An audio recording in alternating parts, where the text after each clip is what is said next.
Gospel titles and authors.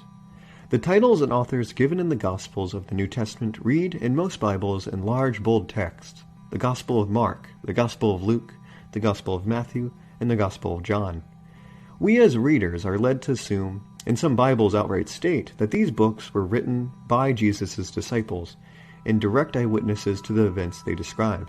Matthew being written by, Jesus' disciple Matthew, the former tax collector.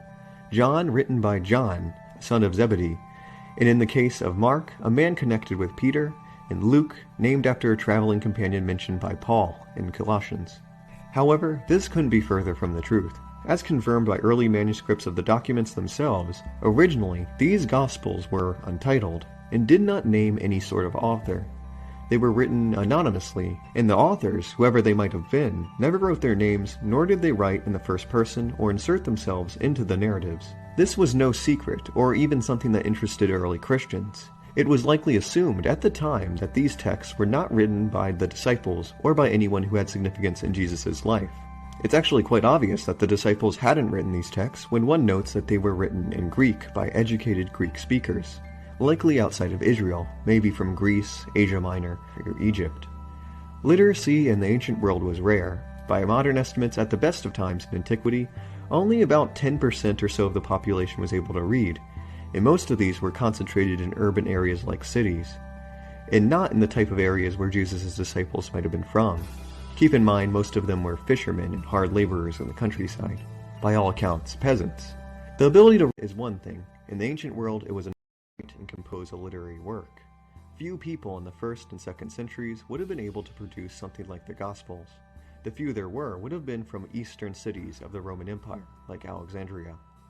Most scholars agree that none of the Gospels were written by eyewitnesses, and more likely to have been written by urban Christians who were recording oral and written traditions, sayings, and stories about Jesus and his life, passed down, and compiling them in a unified text.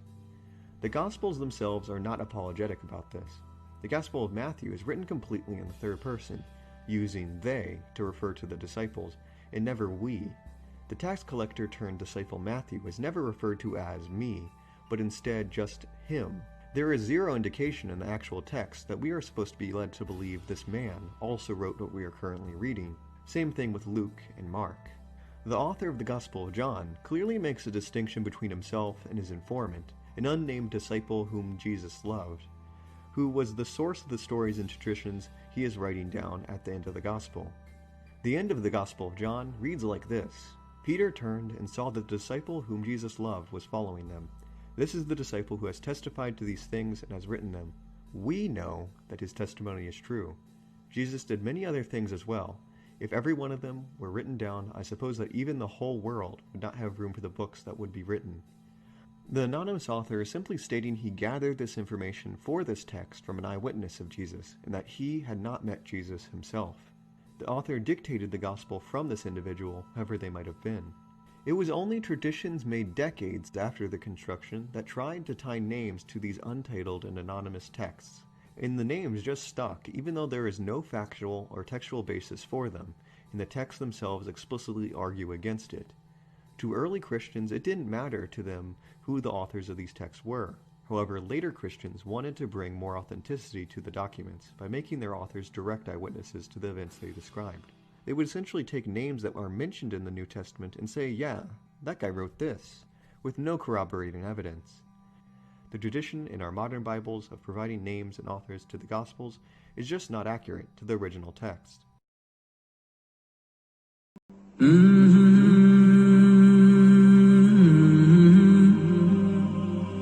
Mm-hmm.